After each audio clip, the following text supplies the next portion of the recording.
Hello friends, मी शरण्या इयत्ता 7वी या चॅनलमध्ये तुम्हा सर्वांचं खूप खूप मनापासून स्वागत आहे। विद्यार्थी मित्रांनो, आज आपण आपला जो धडा 11वा आहे बालीबेट, ज्याचं लेखन पु ल देशपांडेंनी केलंय, हे एक प्रवास वर्णन आहे। त्याचा आज आपण स्वाध्याय पाहणार आहोत। तर चला स्वाध्यायाला सुरुवात करूया। प्रश्न पहिला, खालील आकृती पूर्ण करा। तर याच्यावरती आपल्याला एक दिले बालीबेटावरील विविध ललित कला। तर 4 आपल्याला कॉलम आहे, त्याच्यामध्ये आपल्याला भरायचे। त्याचं उत्तर मी तुम्हाला दाखवते। याचं उत्तर आहे नृत्य, गायन, शिल्प, चित्र। तर हे आपल्याला 4 बॉक्स दिले होते। त्यातल्या एका बॉक्समध्ये नृत्य, दुसऱ्यामध्ये गायन, तिसऱ्यामध्ये शिल्प व चौथ्यामध्ये चित्र असं आपल्याला लिहायचं होतं। दुसरा प्रश्न आहे आ, बेटाचे वर्णन करण्यासाठी लेखकांनी वापरलेले शब्द इथे लिहायचे आपल्याला। आणि या बॉक्स मध्ये बालीबेटावरील कलांसाठी लेखकांनी वापरलेले शब्द, इथे बेटाचे वर्णन करण्यासाठी वापरलेले शब्द आणि बालीबेटावरील कलांसाठी लेखकांनी वापरलेले शब्द इथे लिहायचे आहेत। तर मी ते लिहिलेले आहेत, ते कसे लिहिले ते तुम्हाला दाखवते। तर हे बघा, बेटाचे वर्णन करण्यासाठी लेखकांनी वापरलेले शब्द: कंठेतील कंठमणी, गोव्या एवढे गोव्यासारखेच, लक्ष मोती उधळून माती चूर होऊन जावे आणि एखादा मोती कुठेतरी दूर पडून तसाच अभंग राहावा, असे हे बालीबेट आहे। हे शब्द वापरलेत। आणि बालीबेटावरील कलांसाठी लेखकांनी वापरलेले शब्द: ललित कलांचा रंगीबिरंगी गोफ, हा शब्द वापरलेला आहे लेखकांनी। आता प्रश्न दुसरा, खालील कल्पना स्पष्ट करा। अ, बालीबेट म्हणजे रत्नजडित कंठातील कंठमणी आहे। त्याचं उत्तर मी तुम्हाला दाखवते। एखादा रत्नजडित कंठा फेकून दिल्यावर त्यातील मणी सभोवार विखरावेत, तसा पाचूच्या बेटांचा पुंजका म्हणजे इंडोनेशिया देश आहे। त्या कंठमण्यातील महत्वाचा मुख्य कंठमणी असतो, तसे बालीबेट आहे। म्हणून बालीबेट हे रत्नजडित कंठातील कंठमणी आहे असे लेखक म्हणतात। आपल्याला पहिल्या प्रश्नाचं उत्तर मिळालं आहे। तर आपण आता आ पाहूया। प्रश्न आ, बाली हा टुरिस्टांचा स्वर्ग आहे। त्याचं उत्तर आता आपण पाहूया। तर हे पहा, याचं उत्तर आहे असं: बालीचे पर्यटन खाते अतिशय तत्पर आहे। इथले अधिकारी पर्यटकांचे मनपूर्वक स्वागत करतात, म्हणून बाली हा टुरिस्टांचा स्वर्ग आहे। तर आता हे बघा, आपला इथे ई प्रश्न आहे, या बेटावर घड्याळ नावाची गोष्ट नाही। त्याचं उत्तर पहा। लेखक अगदी अपरात्री हॉटेल सागर बीच मध्ये दाखल झाले, तरीही हॉटेलातील स्वागत विभागातले चपल तरुण चेहऱ्यावरचं जागरणाचं जराही ताळ न दाखवता स्वागत करीत होते। त्यावरून लेखक म्हणतात की या बेटावर घड्याळ नावाची गोष्ट नाही। तर आता आपण आपला पुढचा प्रश्न पाहूया। तर आपला दुसरा आहे प्रश्न, बालीबेटावरील बाग एकत्र कुटुंबांसारखी वाटत होती। त्याचं उत्तर पहा। सागर बीच हॉटेलची बाग समुद्र किनाऱ्या लगत होती। त्यात माळफोळीचा राया होता, फुलांनी बहरलेली रोपटी होती। फुलबाग भल्या पहाटे देखील टवटवीत होती। फुले मिस्किलपणे पाहुण्यांना न्याहाळत होती। वृद्ध वृक्षांचा समुदाय डुलक्या घेत होता, म्हणून ती बाग एकत्र कुटुंबासारखी वाटत होती। तर हे उत्तर आहे। आता आपण प्रश्न तिसरा पाहूया आपला। तर आपला प्रश्न तिसरा आहे, खालील मुद्द्यांच्या आधारे बालीबेटाची माहिती लिहा। बालीबेट, घरे व हॉटेल्स, टुरिस्ट खात्याची तत्परता, निसर्ग सौंदर्य, या बेटाचे बदलते रूप आणि स्थान, याच्याबद्दल आपल्याला मुद्देसूद माहिती लिहायची। तर ते मी कसं लिहिलंय ते तुम्हाला दाखवते। तर हे बघा, आपण जसं तिथे आपल्याला दिसलं होतं तसंच लिहिलंय मी। स्थान, इंडोनेशियाच्या बेटांचा समूहातील एक बेट, ते स्थान आहे। म्हणजे मुद्देसूद आपण बेटाची माहिती लिहिली आहे। स्थान, इंडोनेशियाच्या बेटांच्या समूहातील एक बेट, या बेटाचे बदलते रूप, आपला दुसऱ्या मुद्द्याचा होता या बेटाचे बदलते रूप, तर त्याच्याबद्दलची माहिती लिहिलेली पाहू शकता आपण इथे। बाली हा टुरिस्टांचा स्वर्ग आहे। डचांनी बालीचा म्युझियम पीस केला, त्याच्या चित्रविचित्री चाली तशाच ठेवल्या। टुरिस्टांचे आकर्षण कायम राहावे म्हणून असलेही, परंतु आता सुधारलेल्या दुनियेकडून येणारे वारे बालीबेटावरून वाहू लागले आहेत। डोक्यावर विमाने घरघरायला लागली आहेत। रेडिओने त्यांना ठरलेल्या जागी जखडलेले आहेत। एखाद्या तंबूतला सिनेमा फिरत असेल, शिवाय वर्तमानपत्रेही आहेतच, तर हे सगळं या बेटाचे बद्दल जो मुद्दा होता त्याच्याबद्दलची माहिती होती. तर आता पहा आपला तिसरा मुद्दा आहे निसर्ग सौंदर्य. तर त्याच्याबद्दल आपण पाहूया. बाली हे निसर्ग सौंदर्याने संपन्न असे बेट आहे. चहूबाजूंनी समुद्र किनारा, भरपूर माडा फोफळीच्या राया यासोबत इतर प्रकारचे अनेक वृक्ष आहेत. तर आता आपण आपला चौथा मुद्दा पाहूया, घरे व हॉटेल्स. बाली येथे झापांची छपरे असलेल्या झोपड्या वस्तीने आहेत. तसेच इतका सुंदर निसर्ग असल्यामुळे हॉटेल भरपूर, सागर बीच हॉटेल्स, छान छान बागा झाडांनी वेढलेली, तिथे माड फोफळीच्या अनेक झाडे आहेत. तर आता हे बघा आपला मुद्दा होता शेवटचा, टुरिस्ट खात्याची तत्परता. बाली येथील टुरिस्ट खाते अतिशय तत्पर आहेत. एवढीच माहिती आपल्याला तिथे पुस्तकात सापडली होती, तेवढीच मी माहिती लिहिली आहे. तर चला आपला प्रश्न चौथा पाहूया आपण आता. तर हे पहा मित्रांनो, आपला चौथा प्रश्न आहे, खालील ओळींचा तुम्हाला समजलेला अर्थ लिहा. पहाटेला स्वप्नांची परिसमाप्ती होते म्हणतात. आता याचा आपल्याला समजलेला अर्थ आपण लिहूया. तर हे पहा, पहाटेची वेळ स्वप्नांच्या संपण्याची वेळ असते असे म्हणतात, कारण या वेळेला आपण गाढ झोपेतून बाहेर येत असतो. गाढ झोपेतच स्वप्न पडतात, म्हणून पहाटेला स्वप्नांची परिसमाप्ती होते असं म्हणतात. तर आता आपण आपला हा प्रश्न पाहूया. 5 मिनिटातच बाली बेटाने माझे घोरणे ऐकायला सुरुवात केली. 5च मिनिटात मला गाढ झोप लागली व मी घोरायला लागलो. त्यामुळे माझ्या घोरण्याचा आवाज रात्रीच्या शांततेत अख्ख्या बेटाला ऐकू येत होता. म्हणून म्हटलंय लेखकांनी की 5 मिनिटातच बाली बेटाने माझे घोरणे ऐकायला सुरुवात केली. तर चला आपल्या मित्रांनो ई प्रश्न पाहूया आपण. तर हे पहा, वेलींचेही अंग धुणे झाले होते. लेखक पहाटेच्या वेळेला बागेत फिरत असताना दवबिंदू पडलेल्या वेली पाहून त्यांना वाटले वेलींचीही आंघोळ झाली आहे. असं त्यांना खूप प्रसन्न वाटलं. ते दवबिंदू पडलेले सकाळचं जे वातावरण असतं ते बघूनच लेखकाला खूप आनंद म्हणजे प्रसन्न वाटत होतं. तर हे पहा दुसरा ई आहे. दुसरा ईचा प्रश्न, त्या भाटांची उणीव मी माझ्या गाण्याने भरून काढत होतो. पहाटेची वेळ, पक्ष्यांच्या किलबिलाटींची वेळ, पण बाली बेटांवर पक्षी नसल्याने ती कमतरता लेखक आपल्या गाण्याने भरून टाकत होते. तर आता आपण पुढचा प्रश्न पाहूया. पुढे प्रश्न आहे, विचार करा सांगा. बाली बेटावर पक्षी का नसतील? तर याच्यावरचा उत्तर आपण पाहूया आता. तर हे पहा, बाली बेटावर पक्षी का नसतील? बाली बेटावर 3000 पेक्षा जास्त प्रकारचे पक्षी वास्तव्य करतात. परंतु हॉटेल सारख्या गजबजलेल्या प्रदेशात लेखकाला त्या पहाटेच्या वेळी पक्षी दिसले नसतील, किंवा पहाटेच्या वेळी पक्षी अन्नाच्या शोधात खोल गर्द झाडीत गेले असतील, किंवा गर्द झाडी आणि पहाटेच्या वेळी दिसले नसतील. काही कारण असू शकेल. समुद्र किनाऱ्यापेक्षा गर्द झाडीत पक्षी वास्तव्य करत असतील, हे सुद्धा कारण असू शकतं. तर आता आपला दुसरा प्रश्न आपण पाहूया. तर आपला दुसरा प्रश्न होता, आज शहरात चिमण्या का दिसत नाहीत? तर याचं उत्तर आपण पाहूया. मुद्दे त्याचे काहीच. चिमण्यांना धुळीची आंघोळ फार प्रिय असते. म्हणजे आपण जसं पाण्याने साबणाने आंघोळ करतो तसं त्यांना धुळीची आंघोळ करायला खूप आवडते. चिमण्यांना डबक्यात आंघोळ करतात. त्यानंतर दुसरा आहे मुद्दा की कॉन्क्रीटच्या जमिनीवर पाणी आणि धूळ माती भेटत नाही. दाण्यांची कमतरता, अन्नाची कमतरता. आजकाल शहरात कोणी पाखडत नाही. म्हणजे गावामध्ये कसं आपण धान्य पाखडतो आणि त्याच्यावरचा जो कचरा वगैरे असतो तो खाली पडला ना की ते पक्षी खातात उचलून. धान्य वाळवण होत नाही, त्यामुळे शहरात चिमण्या कमी दिसतात. असे बाजीवरती एक कापड टाकतात आणि त्या कपड्यावरती धान्य सगळं वाळवायला ठेवतात. धान्य वाळवणं म्हणतात त्याला. त्यामुळे शहरात चिमण्या कमी दिसतात. आता आपण असं तर काही करत नाही, त्यामुळे चिमण्या आपल्याला कमी दिसतात किंवा दिसत नाही.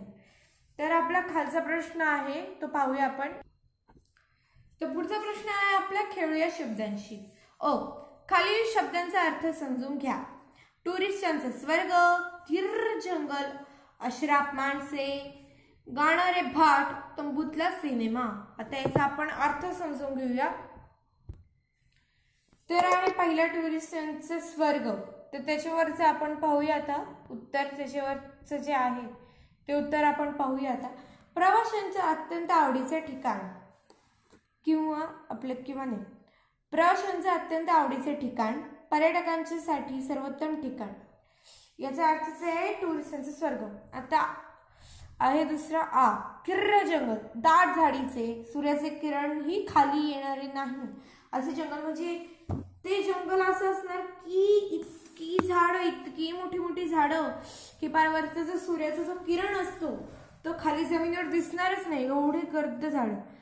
तर ही आहे अश्राप माणसे, कोणालाही त्रास न देणारी चांगली माणसं. म्हणजे तिथली माणसे खूप चांगल्या वागणुकीची असतात. गाणारे भाट, पूर्वी राजांच्या दरबारात गाणाऱ्या गायकांना भाट म्हणतात, जसं की तानसेन होतं ना.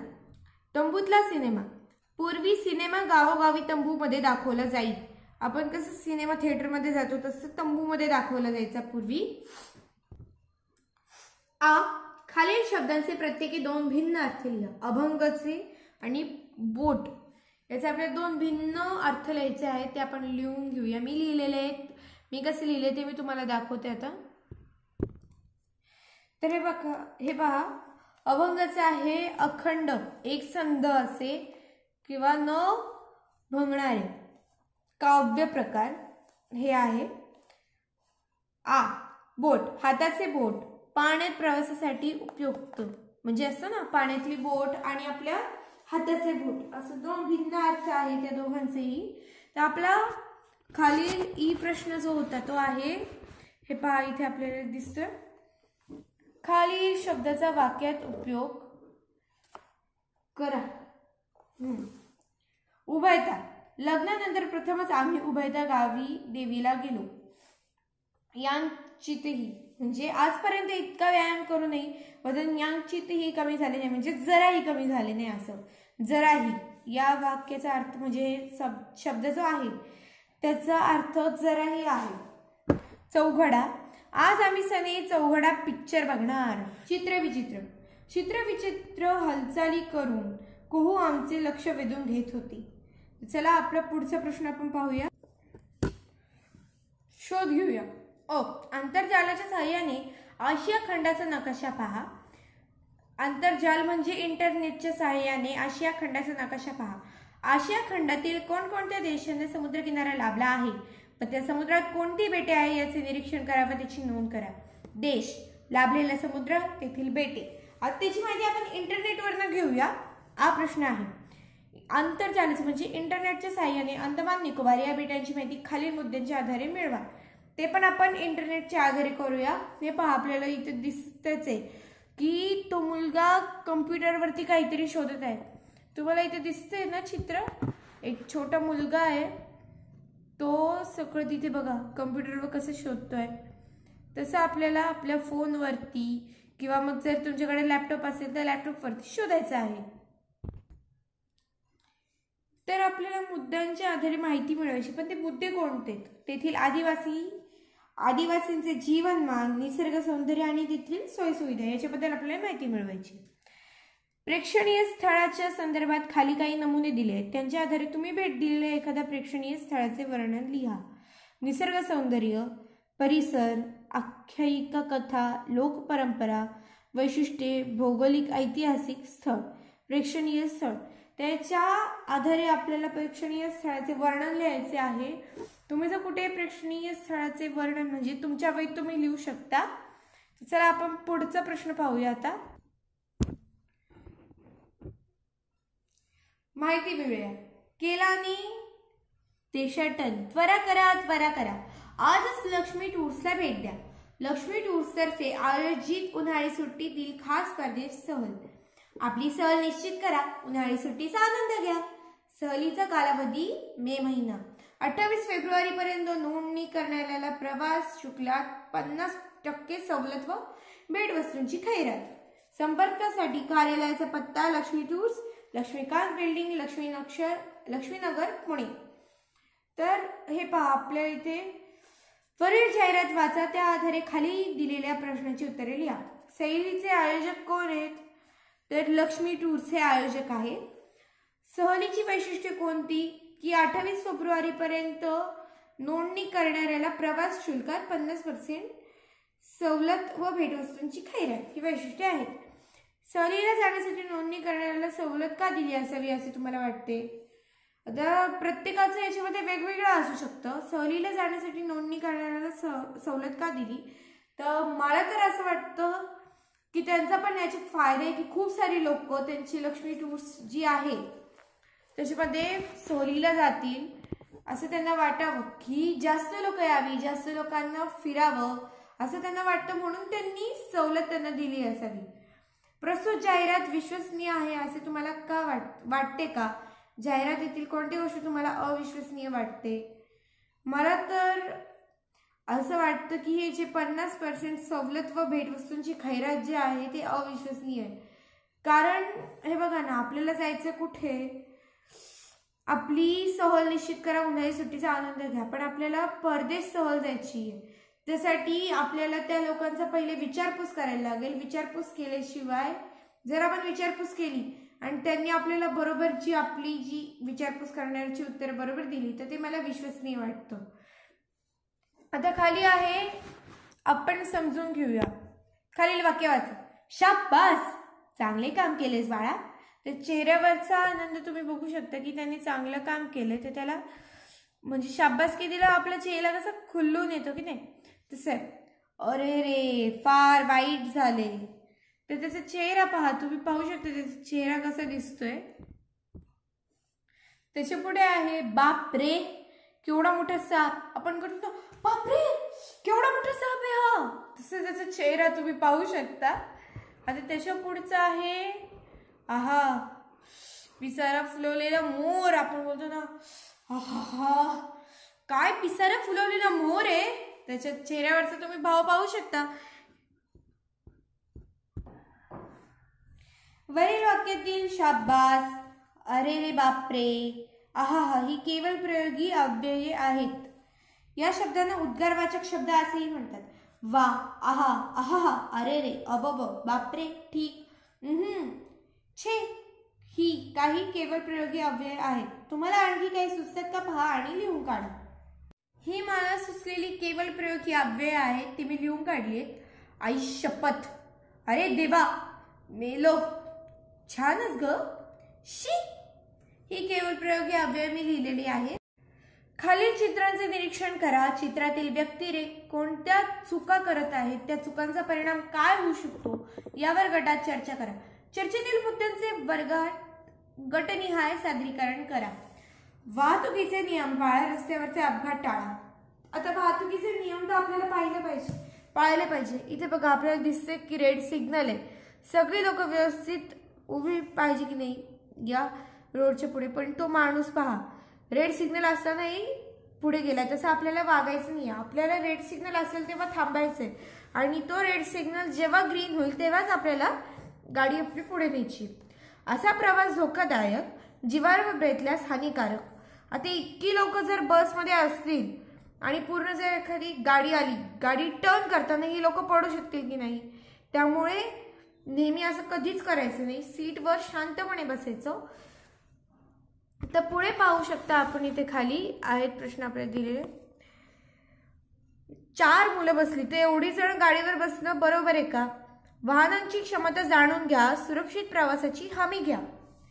तर इथे पहा, हसा खेळा पण शिस्त पाळा, रस्त्यावर खेळण्याचा मोह टाळा.